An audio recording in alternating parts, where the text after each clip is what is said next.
The expulsion of the Acadians, also known as the Great Upheaval, the Great Expulsion, the Great Deportation and Le Grand Dérangement, was the forced removal by the British of the Acadian people from the present-day Canadian Maritime provinces of Nova Scotia, New Brunswick, Prince Edward Island, an area also known as Acadia. The expulsion occurred during the French and Indian War and was part of the British military campaign against New France. The British first deported Acadians to the 13 Colonies, and after 1758 transported additional Acadians to Britain and France. In all, of the 14,100 Acadians in the region, approximately 11,500 Acadians were deported. After the British siege of Port Royal in 1710, the 1713 Treaty of Utrecht allowed the Acadians to keep the lands over the next 45 years. However, the Acadians refused to sign an unconditional oath of allegiance to Britain. During the same period, they also participated in various military operations against the British, and maintained supply lines to the French fortresses of Lewisburg and Fort Beauséjour. As a result, the British sought to eliminate any future military threat posed by the Acadians and to permanently cut the supply lines they provided to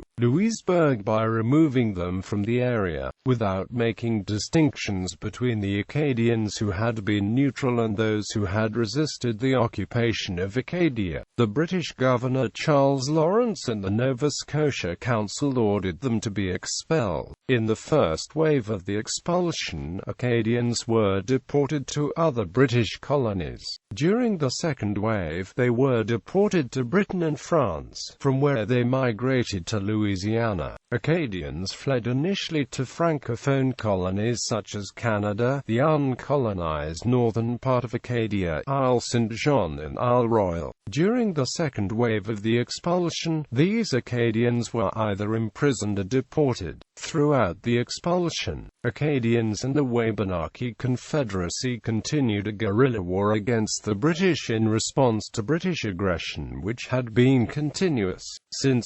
1744, along with the British achieving the military goals of defeating Lewisburg and weakening the MIKMAQ and Acadian militias. The result of the expulsion was the devastation of both a primarily civilian population and the economy of the region. Thousands of Acadians died in the expulsions, mainly from diseases and drowning when ships were lost. On July 11, 1764, the British government passed an order in council to permit Acadians to legally return to British territories, provided that they take an unqualified oath of allegiance. The American poet Henry Wadsworth Longfellow memorialized the historic event in his poem about the plight of the fictional character Evangeline, which was popular and made the expulsion well known. According to Acadian historian Maurice Basque, the story of Evangeline continues to influence historic accounts of the deportation, emphasizing neutral Acadians and emphasizing those who resisted the British Empire. Historical context. After the British officially gained control of Acadia in 1713, the Acadians refused to sign an unconditional oath of loyalty to become British subjects. Instead, they negotiated a conditional oath that promised neutrality. Some Acadians remained neutral and refused the unconditional oath. The difficulty was partly religious, as the British monarch was the head of the Protestant Church of England and the Acadians were Roman Catholic. They also worried that signing the oath might commit male Acadians to fight against France during wartime, and that it would be perceived by their MIKMAQ neighbors as an acknowledgement of the British claim to Acadia, putting Acadian villages at risk of attack from MIKMAQ. Other Acadians refused to sign an unconditional oath because they were anti-British. Various historians have observed that some Acadians were labeled neutral when they were not. By the time of the expulsion of the Acadians, there was already a long history of political and military resistance by Acadians and the Wabanaki Confederacy to the British occupation of Acadia. The MIKMAQ and the Acadians were allies through the Catholicism and numerous intermarriages. While the Acadians were the largest population, the Wabanaki Confederacy, particularly the MIKMAQ, held the military strength in Acadia even after the British conquest. They resisted the British occupation and were joined on numerous occasions by Acadians. These efforts were often supported and led by French priests in the region. The Wabanaki Confederacy and Acadians fought against the British Empire in 6 wars, including the French and Indian Wars, Father Rail's War and Father Le Loutre's War over a period of 75 years. French and Indian War. In 1753, French troops from Canada marched south and seized and fortified the Ohio Valley. Britain protested the invasion and claimed Ohio for itself. On May 28, 1754, the war began with the Battle of Jumonville Glen. French officer Ensign Jumonville and a third of his escort were killed by a British patrol led by George Washington. In retaliation, the French and the Indians defeated the British at Fort Necessity. Washington lost a third of his force and surrendered. Major General Edward Braddock's troops were defeated in the Battle of the Monongahela, and William Johnson's troops stopped the French advance at Lake George. In Acadia, the primary British objective was to defeat the French fortifications at Beausage or in Lewisburg and to prevent future attacks from the Wabanaki Confederacy, French and Acadians on the northern New England border. The British saw the Acadians' allegiance to the French and the Wabanaki Confederacy as a military threat. Father Le Loutre's war had created the conditions for total war. British civilians had not been spared and, as Governor Charles Lawrence and the Nova Scotia Council saw it, Acadian civilians had provided intelligence, sanctuary, and logistical support while others had fought against the British. During Le Loutre's war, to protect the British settlers from attacks along the former border of New England and Acadia, the Kennebec River, the British built Fort Halifax, Fort Shirley and Fort Weston. After the British capture of Beausage, the plan to capture Lewisburg included cutting trade to the fortress in order to weaken the fortress and, in turn, weaken the French ability to supply the MIKMAQ in the warfare against the British. According to historian Stephen Patterson, more than any other single factor, including the massive assault that eventually forced the surrender of Lewisburg, the supply problem brought an end to French power in the region. Lawrence realized he could reduce the military threat and weaken Fortress Lewisburg by deporting the Acadians, thus cutting off supplies to the fort. During the expulsion, French officer Charles Deschamps de Bachebert led the MIKMAQ and the Acadians in a guerrilla war against the British. According to Lewisburg account books, by late 1756 the French had regularly dispensed supplies to 700 natives. From 1756 to the fall of Lewisburg in 1758, the French made regular payments to Chief Jean-Baptiste Cope and other natives for British scalps. British deportation campaigns.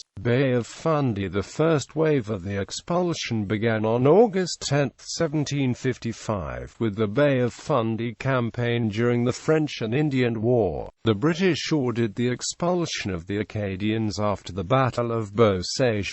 The campaign started at Chignecto and then quickly moved to Grand Pre-Acute Pisiquid and finally Annapolis Royal. On November 17, 1755, George Scott took 700 troops, attacked 20 houses at Memramcook, arrested the remaining Acadians and killed 200 head of livestock to deprive the French of supplies. Acadians tried to escape the expulsion by retreating to the St. John and Petite Kodiak rivers, and the Miramichi in New Brunswick. The British cleared the Acadians from these areas in the later campaigns of Petite, Kodiak River, St. John River, and the Gulf of St. Lawrence, Indiana, 1758.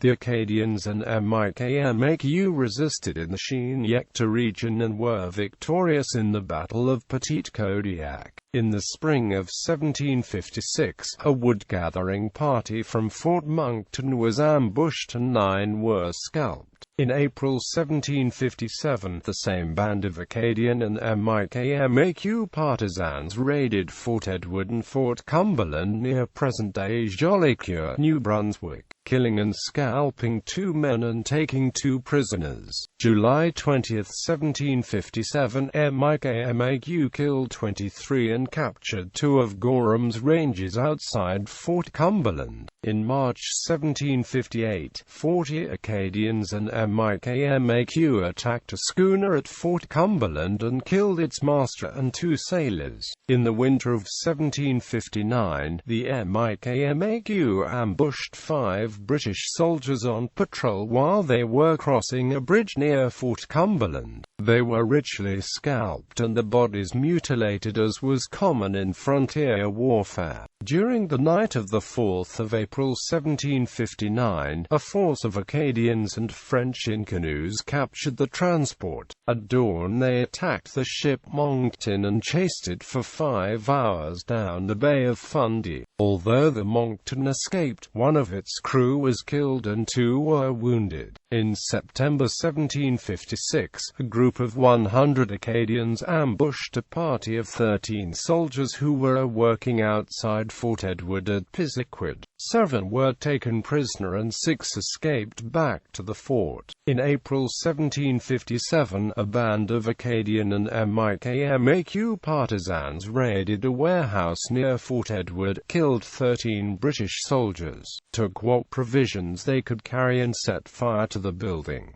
Days later, the same partisans raided Fort Cumberland. By November 1756, French officer Aubigné wrote about the difficulty of recapturing Fort Beauséjour. The English have deprived us of a great advantage by removing the French families that were settled there on the different plantations. Thus we would have to make new settlements.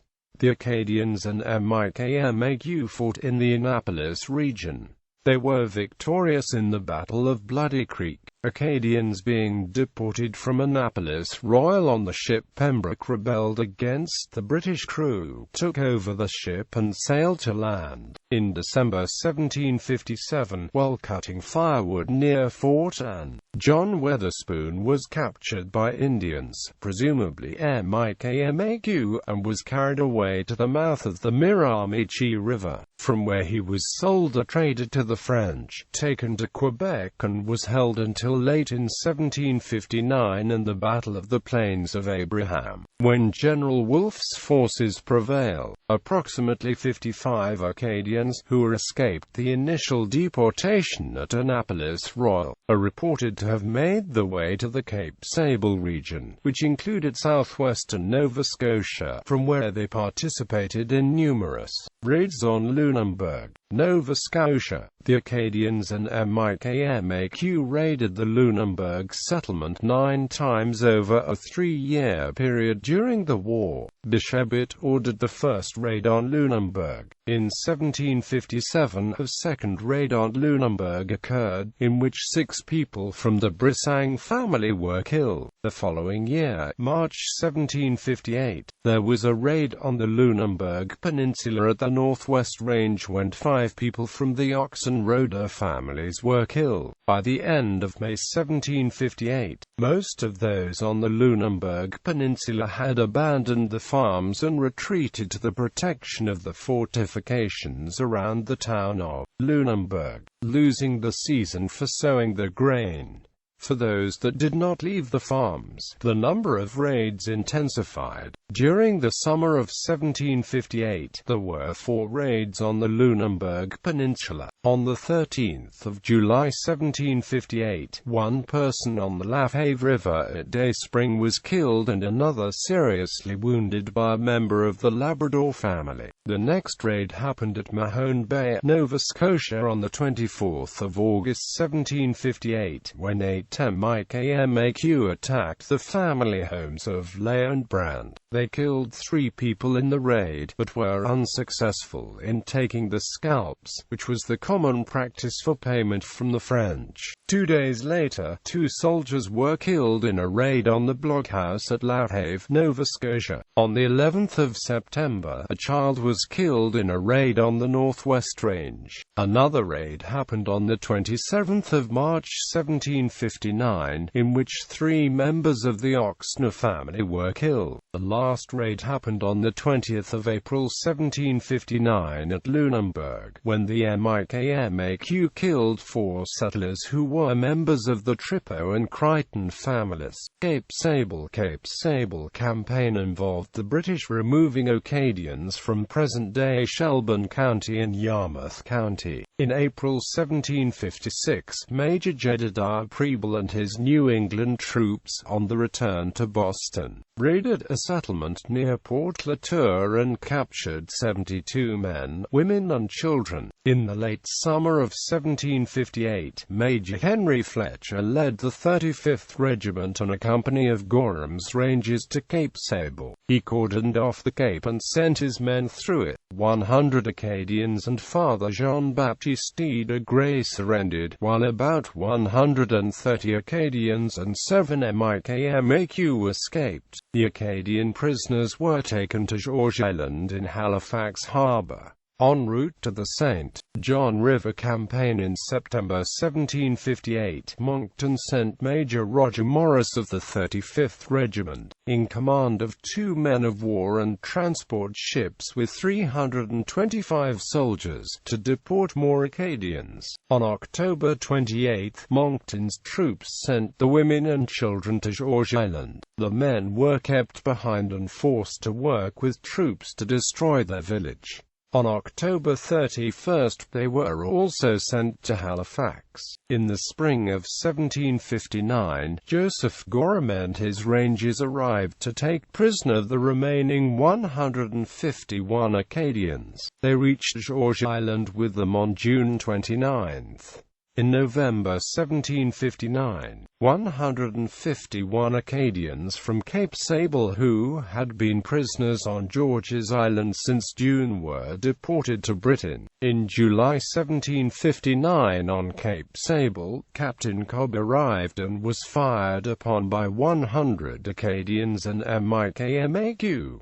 Isle Street, John and Isle Royal. The second wave of the expulsion began with the French defeat at the Siege of Lewisburg. Thousands of Acadians were deported from Isle Saint-Jean and Isle Royal. The Isle Saint-Jean campaign resulted in the largest percentage of deaths of the deported Acadians. The sinking of the ships Violet and Duke William marked the highest numbers of fatalities during the expulsion. By the time the second wave of the expulsion had begun, the British had discarded the policy of relocating the Acadians to the 13 colonies, and had begun deporting them directly to France. In 1758, hundreds of Isle Royal Acadians fled to one of Bechabit's refugee camps south of Baie des Chaleurs. Petite Kodiak River Campaign. The Petite Kodiak River Campaign was a series of British military operations that occurred from June to November 1758 to deport the Acadians who either lived along the river or had taken refuge there from earlier deportations. Benoni Danks and Gorham's Rangers carried out the operation. Contrary to Governor Lawrence's direction, New England Ranger Danks engaged in frontier warfare against the Acadians.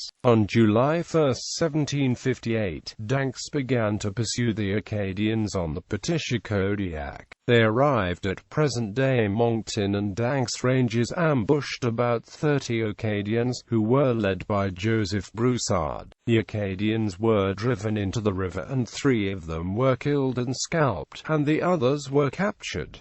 Broussard was seriously wounded. Danks reported that the scalps were MIKMAQ and received payment for them. Thereafter, he went down in local law as one of the most reckless and brutal of the ranges. St. John River Campaign Colonel Robert Monckton led a force of 1150 British soldiers to destroy the Acadian settlements along the banks of the St. John River until they reached the largest village of St. Tans-Massacre in February 1759. Monckton was accompanied by New England Rangers led by Joseph Gorham, Captain Benoni Danks, Moses Hazen and George Scott. The British started at the bottom of the river, raiding Kennebec and Managuchi, where they built Fort Frederick. Then they moved up the river and raided Grimross, Jemseg, and finally reached St. Andes-Pays Bar. Contrary to Governor Lawrence's direction, New England Ranger Lieutenant Hazen engaged in frontier warfare against the Acadians in what has become known as the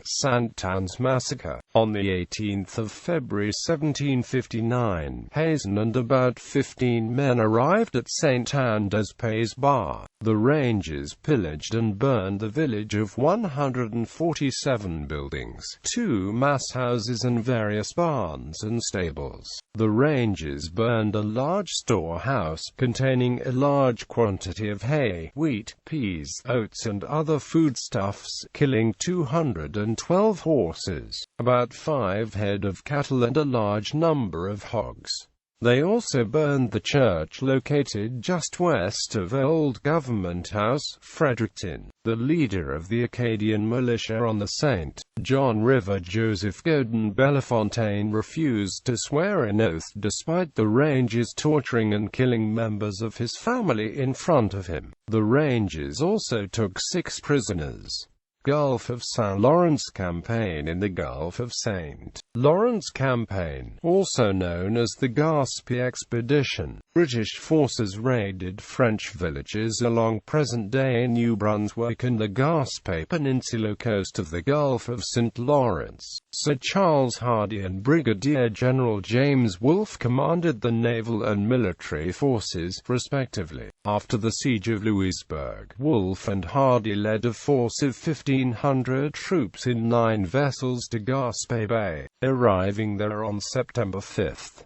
Further, they dispatched troops to Miramichi Bay on September 12, Grande Riviere, Quebec and Pabos on September 13, and Montlouis, Quebec on September 14.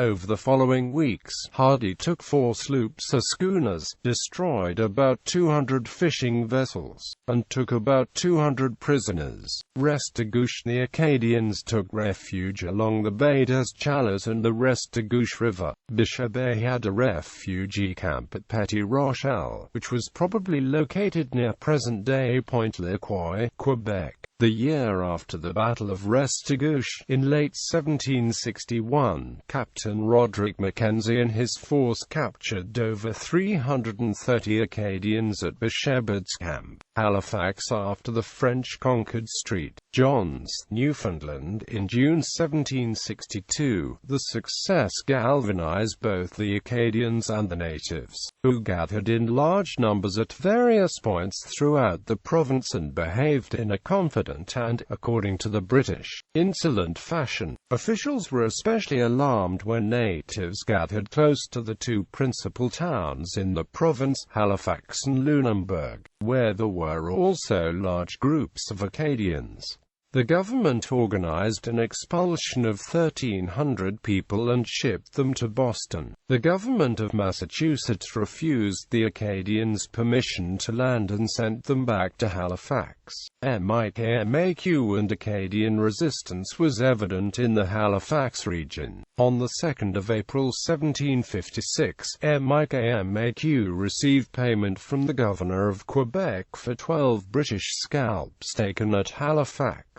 Acadian Pierre Gautier, son of Joseph Nicolas Gautier, led MIKMAQ warriors from Lewisburg on 3 raids against Halifax Peninsula in 1757. In each raid, Gautier took prisoners, scalps both. The last raid happened in September and Gautier went with 4 MIKMAQ and killed and scalped 2 British men at the foot of Citadel Hill. Pierre went on to participate in the Battle of Restigouche, arriving on the provincial vessel King George. 4 companies of Rogers Rangers were at Dartmouth April 8 until May 28, awaiting the siege of Lewisburg, while they scoured the woods to stop raids on Dartmouth. In July 1759, MIKMAQ and Acadians killed 5 British in Dartmouth, opposite McNabb's Island. By June 1757, the settlers had to be completely withdrawn from Lawrencetown because the number of Indian raids prevented settlers from leaving the houses. In nearby Dartmouth, in the spring of 1759, another MIKMAQ attack was launched on Fort Clarence, located at the present-day Dartmouth refinery, in which 5 soldiers were killed. Before the deportation, the Acadian population was estimated at 14,000. Most were deported, but some Acadians escaped to Quebec, or hid among the MIKMAQ or in the countryside, to avoid deportation until the situation settled down. Maine in present-day Maine, the MIKMAQ and the Malicite raided numerous New England villages. At the end of April 1755, they raided Gorham, killing 2 men and a family. Next they appeared in New Boston and went through the neighboring towns, destroying the plantations. On May 13, they raided Frankfort, where 2 men were killed and a house burned. The same day they raided Sheepscott and took 5 prisoners. 2 people were killed in North Yarmouth on May 29 and 1 taken captive. The natives shot 1 person at Ticonut, took prisoners at Fort Halifax and 2 prisoners at Fort Shirley. They also captured 2 workers at the fort at New Gloucester. During this period, the Malicite and MIKMAQ were the only tribes of the Wabanaki Confederacy who were able to fight. On the 13th of August 1758, Beshebet left Miramichi, New Brunswick with 400 soldiers, including Acadians whom he led from Port Toulouse. They marched to Fort St. George and unsuccessfully laid siege to the town, and raided Munduncook, where they wounded 8 British settlers and killed others. This was Beshebet's last Acadian expedition. From he and the Acadians went to Quebec and fought in the Battle of Quebec.